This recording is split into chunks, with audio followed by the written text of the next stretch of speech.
Hi guys, welcome to this new lesson. Bienvenue à cette nouvelle leçon. Aujourd'hui, on va parler de l'apostrophe S en anglais qui marque l'appartenance. Si vous regardez ici, quand nous en français ou en espagnol, en italien, en portugais, on a ce de pour marquer l'appartenance, le chat de Sophie. En anglais, ils vont inverser les mots et mettre un petit apostrophe S. Donc par exemple, le chat de Sophie diront Sophie's cat. D'accord? Ça peut paraître bizarre au début si vous n'avez jamais entendu ça, mais c'est comme ça qu'on dit.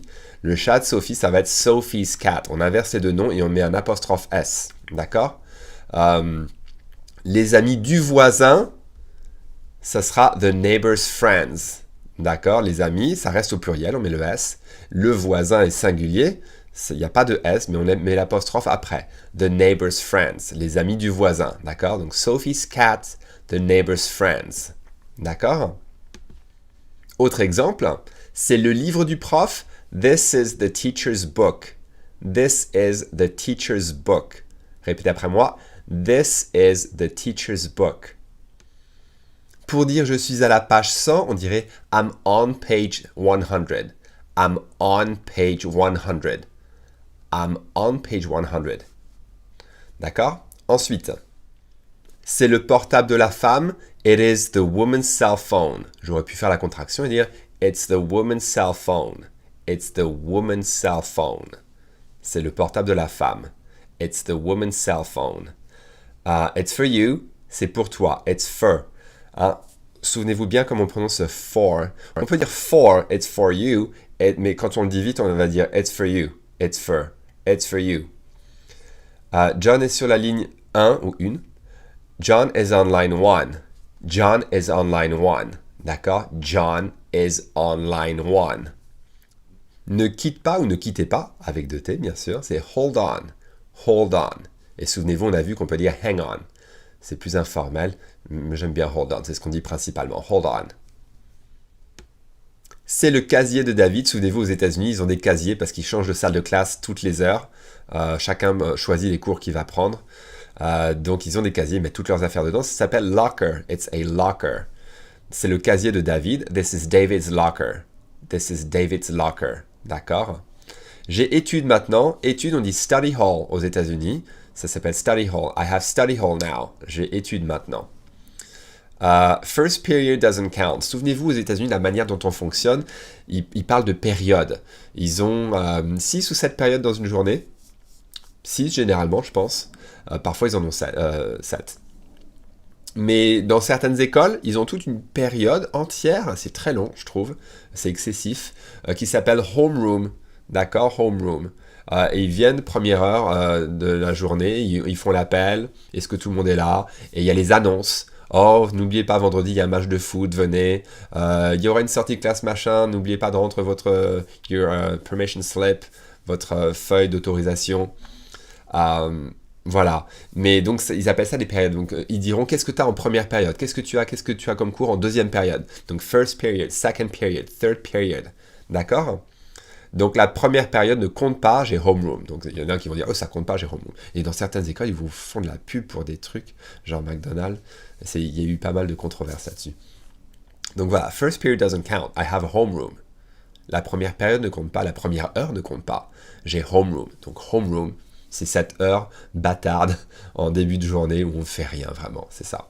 Les enfants s'amusent et chahutent. Voilà. Parfois, ça dure juste un quart d'heure et c'est très court. Voilà. Ok, c'est le médiator de Daniel. Un médiator, pour jouer à la guitare, on appelle ça a pick. D'accord? A pick. This is a pick. This is Daniel's pick. This is Daniel's pick. J'accorde ma guitare. I'm tuning my guitar. Si vous n'avez pas encore vu le présent continu, on verra plus tard. En tout cas, souvenez-vous, le verbe to tune an instrument, c'est accorder un instrument. Souvenez-vous, a tune, c'est un air. He's humming a tune. D'accord? Il fredonne un air. He's humming a tune. My guitar is out of tune. Ma guitare est désaccordée. D'accord? My guitar is out of tune. Ma guitare est désaccordée. Ok, petit exercice. Comme d'habitude, faites pause sur la vidéo pour essayer de trouver la réponse. Et quand vous voulez voir ma réponse, faites play.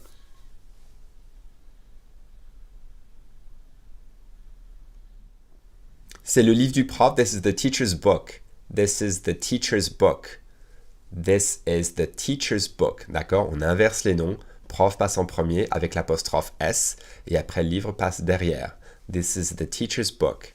Je suis à la page 100. I'm on page 100. I'm on page 100. 100. D'accord?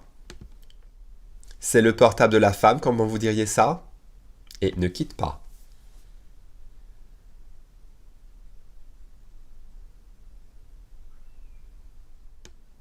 It is the woman's cell phone. It is the woman's cell phone. It's for you, c'est pour toi. John is on line 1. John is on line 1. Ne quitte pas ou ne quittez pas would be hold on. That's hold on. Hold on. Ne quitte pas, ne quittez pas. Alors ensuite, c'est le casier de David. This is. Et I have study hall now, ça veut dire quoi? I have study hall.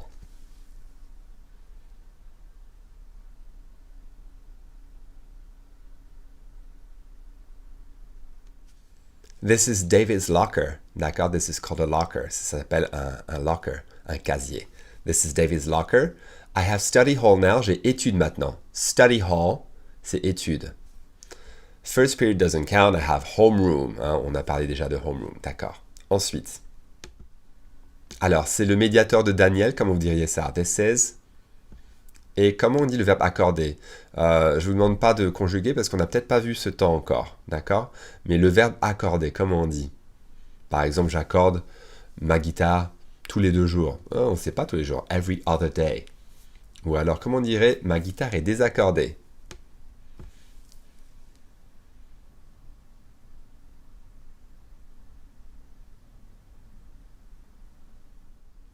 Alors, c'est le médiateur de Daniel. This is Daniel's pick. It's Daniel's pick, j'aurais pu dire. This is Daniel's pick. D'accord? My guitar is out of tune. Pour ma guitare est désaccordée. My guitar is out of tune. Out of tune. Tune. Les Anglais, je pense, diraient plus tune. Mais aux États-Unis, c'est tune. My guitar is out of tune. I'm tuning my guitar. J'accorde ma guitare. On n'a peut-être pas vu ce temps encore. Souvenez-vous que le verbe accorder un instrument, c'est to tune an instrument. A tune, c'est un air. On parle beaucoup de a catchy tune. C'est un adjectif très utile. Catchy. It's very catchy. Et j'aime pas la traduction du dictionnaire. Vous vous souvenez, avec moi, vous verrez souvent que je vous dirai que les traductions du dictionnaire sont pas forcément exactes. Parfois, elles peuvent être vraiment fausses parce qu'ils ont rien de mieux. J'ai pas toujours quelque chose de mieux, parfois, si quand même. Mais bon. Par exemple, ici, catchy tune, dans le dictionnaire, partout en ligne, vous verrez qu'il y a marqué un air entraînant. Mais catchy, l'idée de catchy, c'est pas forcément que c'est entraînant, plus que l'air fait que c'est facile à se souvenir. Vous l'aurez en tête, it's catchy. Si vous avez envie de le chanter, et vous le retiendrez. D'accord? Donc c'est entraînant et en plus c'est facile à se souvenir. D'accord? A catchy tune. On parle par exemple d'un slogan catchy, a catchy slogan. A catchy slogan, c'est-à-dire c'est un slogan dont vous vous souviendrez facilement. D'accord? Voilà, c'est tout pour aujourd'hui. La citation du jour. A room without books is like a body without a soul. D'accord? A room without books is like a body without a soul. Une pièce sans livres est comme un corps sans âme. Et without a something, sans une chose, on va dire without a. You know, without water, sans eau, mais quand c'est une chose qu'on peut compter, on va dire without a soul. Without a car, sans voiture. Without shoes, sans chaussures. Donc voilà, une pièce sans livre est comme un corps sans âme. Je vais vous laisser sur cette magnifique citation. Alright, that's it for today. C'est tout pour aujourd'hui. J'espère que vous avez aimé cette leçon. Si vous avez aimé, cliquez sur le cœur en dessous. Inscrivez-vous à cette chaîne. Partagez cette vidéo avec tout le monde autour de vous. Si vous avez des commentaires, des questions, mettez-les ci-dessous, en dessous de cette vidéo. Et si vous voulez découvrir encore bien plus de vocabulaire, bien plus d'expressions idiomatiques, des choses utiles pour la vie de tous les jours, inscrivez-vous à ce cours. Envoyez-moi un petit mail à alex@language-city.com et je serai content de répondre à vos questions. À bientôt pour une autre vidéo. Salut!